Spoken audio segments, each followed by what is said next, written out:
Well, we're back like we never left. Big time episode here today. As you can see, we have a special guest with us. We are here with UFC Lightweight Drakkar Klose. Drakkar, thank you for being here. How are you doing?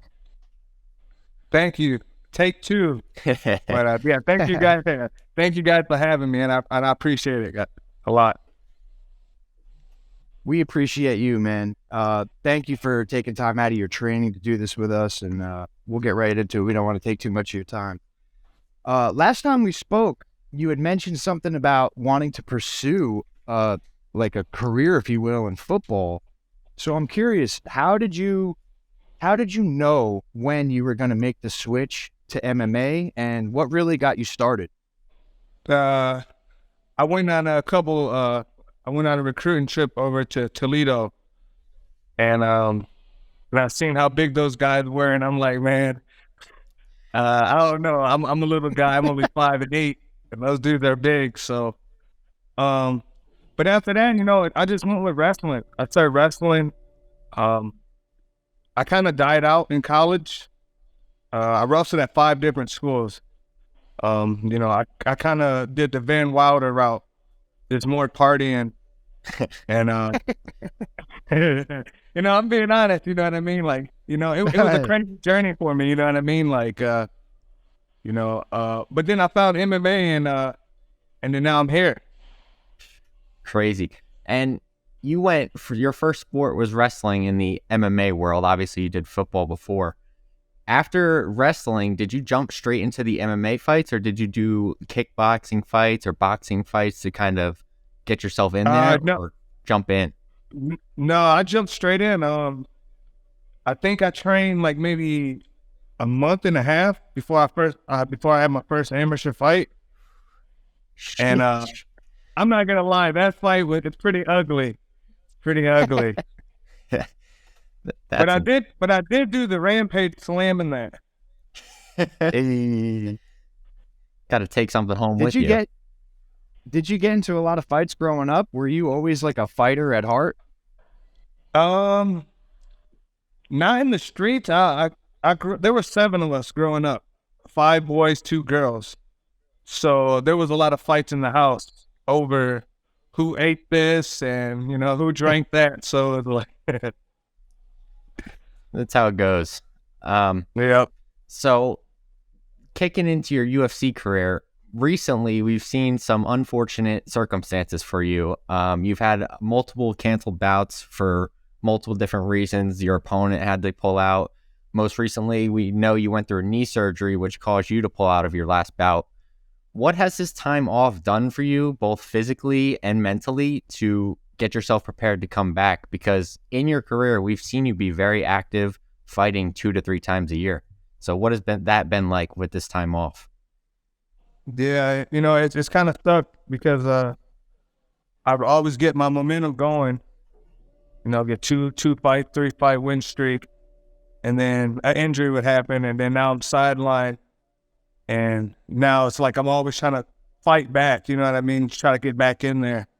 But with this time off, I've learned a lot because I've been coaching also. So it's not like I've been out of the game mentally. I've been on, everything that I want to do, I teach my guys that. So I'm always sharpening my tools on that aspect. And since my injury, I've still been in the gym doing things. You know what I mean? Like just because I can't walk doesn't mean I can't hit the bag.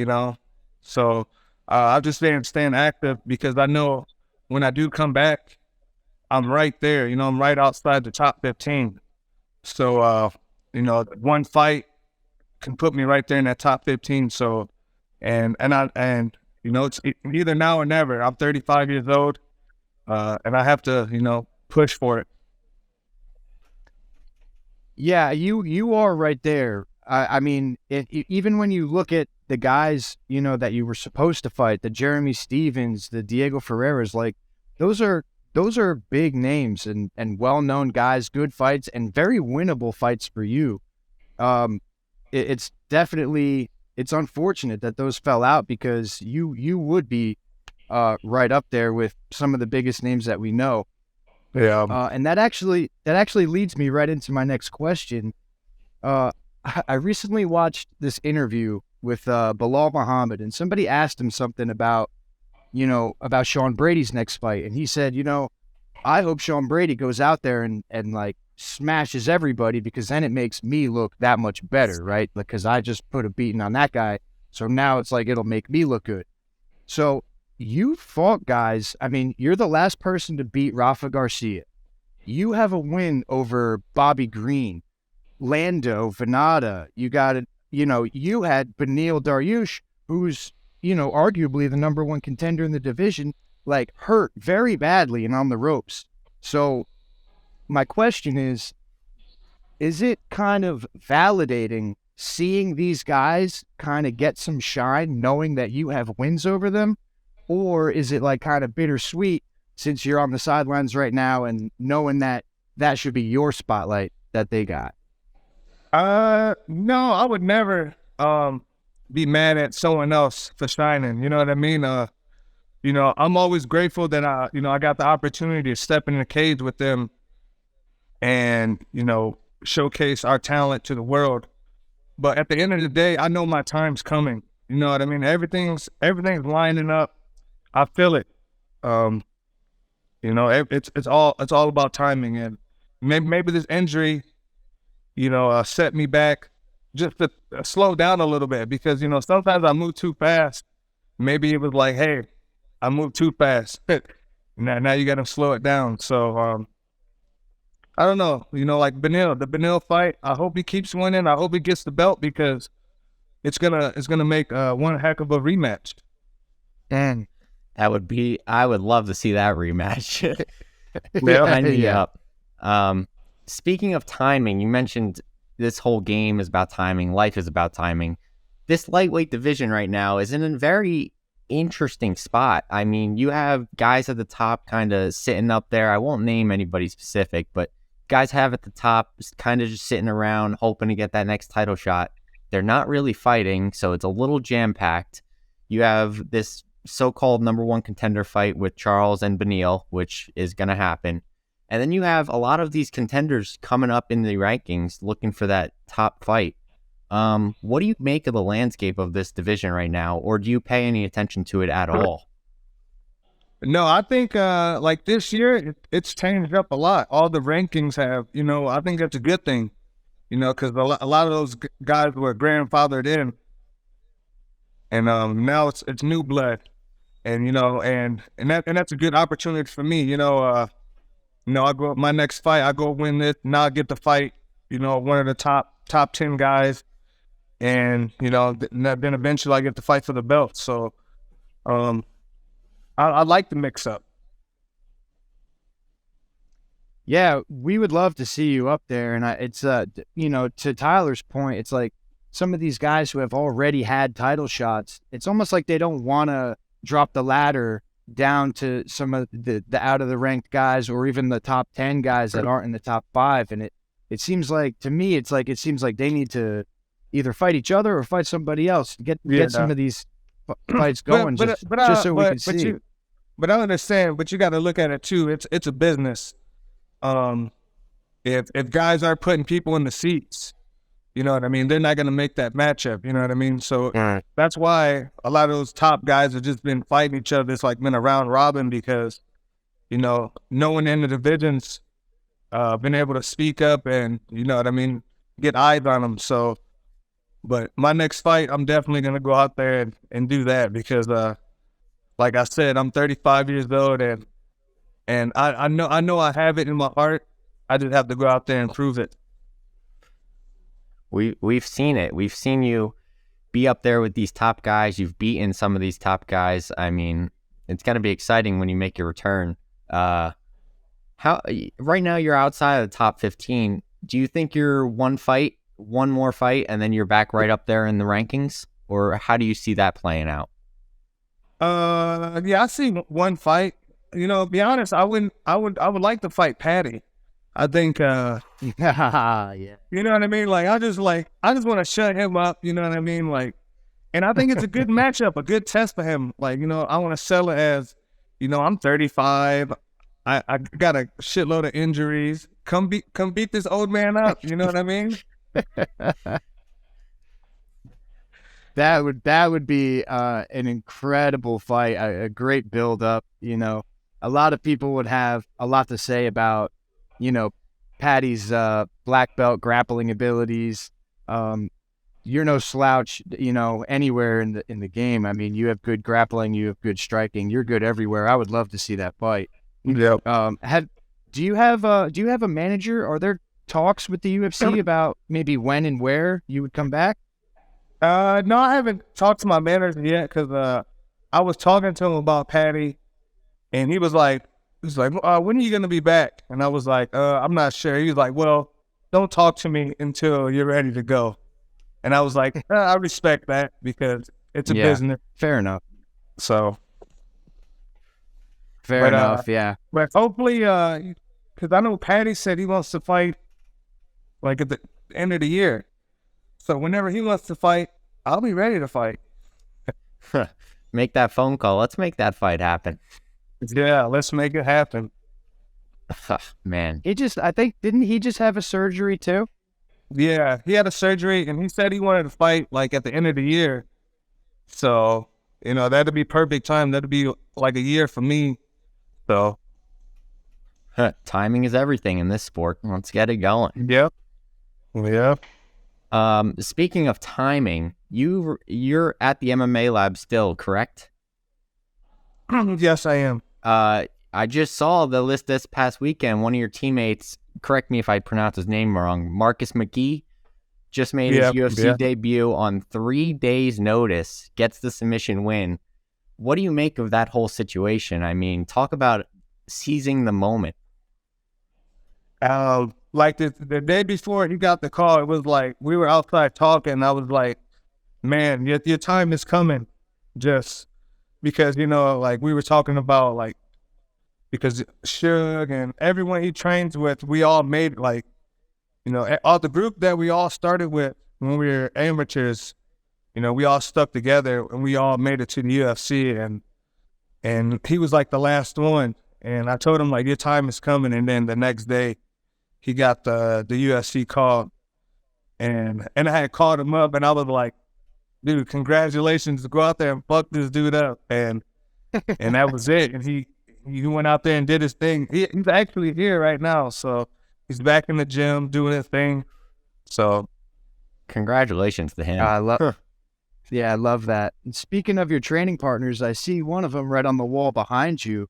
Benson Henderson, absolute legend in this game. And he just had his retirement pretty recently. What do you make of that? And what kind of impact has Benson had on your life?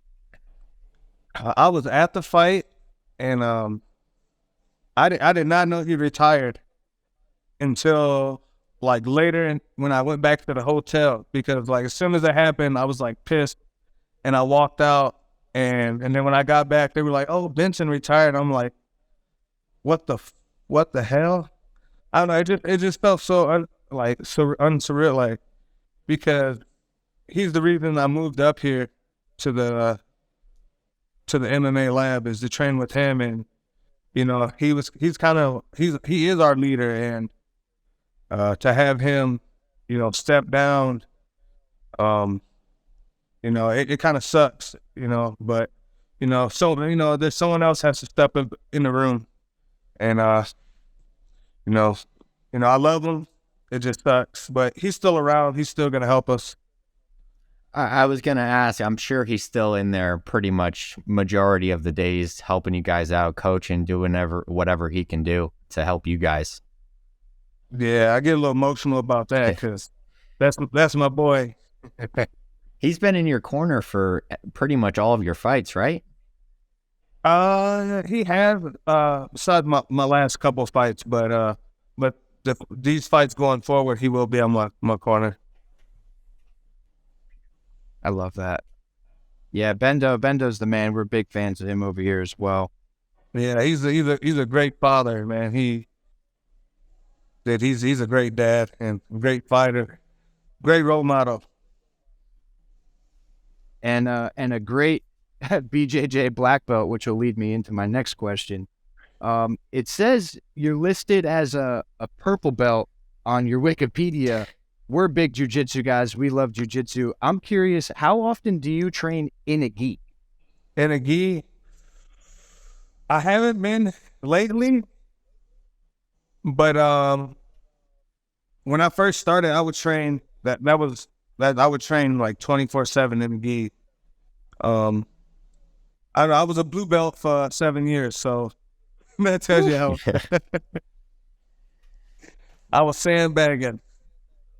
I love that.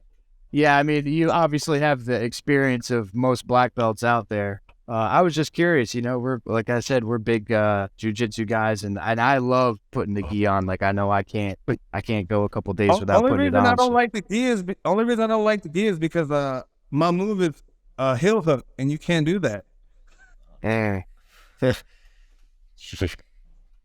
No gi guy through and through. I'm right there with you.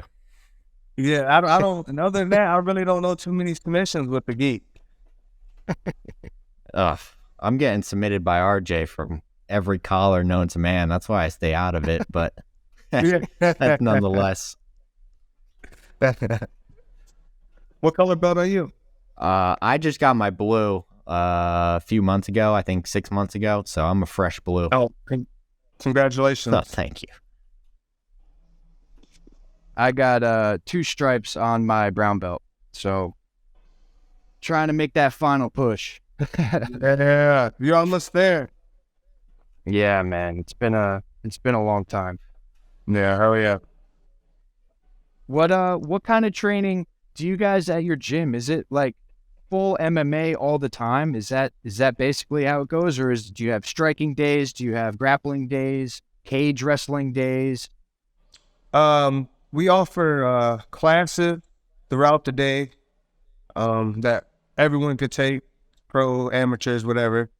And then we have a pro class at 3:00. Monday striking, Tuesdays wrestling, Wednesday we spar, Thursday is another wrestling, jiu-jitsu day. Friday we rest, Saturday we spar, Sunday we rest, and then we just repeat it. That sort of answers one of my questions I was going to ask too, because a lot of talk has come up in the recent couple of years about pros and sparring. I was going to ask the same thing. Yeah, I was curious to see. I mean, you kind of just answered the question, but if you spar and how often you spar, especially leading up, like in a camp, leading up to a fight, and do you think it's important? I think it's important to spar. I think the older I've gotten, it's like you don't have to go as hard. I think like when you're younger, you have to kind of build that toughness, and then you kind of ease back on it. But now, no, not as hard, just more technical. Just make sure you pick the right person. That's all I gotta say. Yeah. Understood. There's some people they hit you and then then it turns into a real fight, It's not what you need in a camp, especially leading up to a fight. No, and I'm learning especially. What were you saying? Oh, I was just gonna say, especially when you're in your 30s, because I'm 34, and it's like the recovery takes a little bit longer than these guys that are still teenagers in their early 20s and all that kind of stuff. Yeah, and that's the truth, man. The weight cuts are getting a lot harder too. I know, I'm like, I might have to go 170. No, just. How are your weight cuts? Do you normally get it flying? You were a wrestler, so I'm assuming you were kind of acclimated before that. But I get pretty heavy. I've gotten up to 207 and then cut all the way down there. I normally start my camp at like around 195. Yeah. So that's not, I don't know. I don't know what the average is for lightweights, but that seems probably on the bigger side if I had to guess. it's on the side where it's not healthy. Ah, I mean, they definitely suck. You know, I've been trying to get smarter too. You know, I've been going down these rabbit holes looking at YouTube and all the stuff that they put in this food now, and it's like, and I'm like, why am I eating it? Yeah, pretty much. I know. There's no, once you go down that rabbit hole, there's nothing left to eat. You can't even drink the water anymore. So it's like, That's what they're nothing's saying. good for you. Oh man, got to grow our own food, eh? Yep. Well, we're you know, we got you. I know you're practicing. We got you at the 20-minute mark. I'm gonna start wrapping it up. I want to ask you. Look, you're 35. You have a son. You're a family man. How much longer do you want to fight? And first of all, let's just go with that. I mean, do you see yourself doing this into your 40s like we've seen some guys do, or do you see a really hard push for the next couple years? Just a hard push for these next couple of years. You know, I never really got into fighting for money, so making money, like, it's important. That's what I plan on doing. But if I can't get the gold, I'm not gonna stick around just to fight. And basing off of that, what does this final push look like for you? Do you have a certain number of fights you're aiming for to get to this title, or is it by any means necessary, let me get this title? By any means necessary. You know, as long as I'm not injured, I'm gonna be asking to fight. You know, just stay active. You know, get my face out there, and make people remember me. We Love look forward to it. We can't wait to see you back. Yeah, with your rehab going on right now, coming back from your injury, how soon would you like to get back in there if it was up to you? Like July. So that's pretty soon. Yeah. Yeah. So I was actually gonna message my manager today and try to figure something out, because that's right around the corner. So Yeah. I mean, you could start camp basically right now, and hopefully Paddy can get his weight down by then. yeah. Or we can have a catch weight. You know what I mean? Like, if he's 190, I can weigh 190. It's good. I love it. Oh man, I'm excited. Wherever you go or whoever you get matched up with, we'll obviously be watching. I'm a huge fan, and I can speak for RJ as well.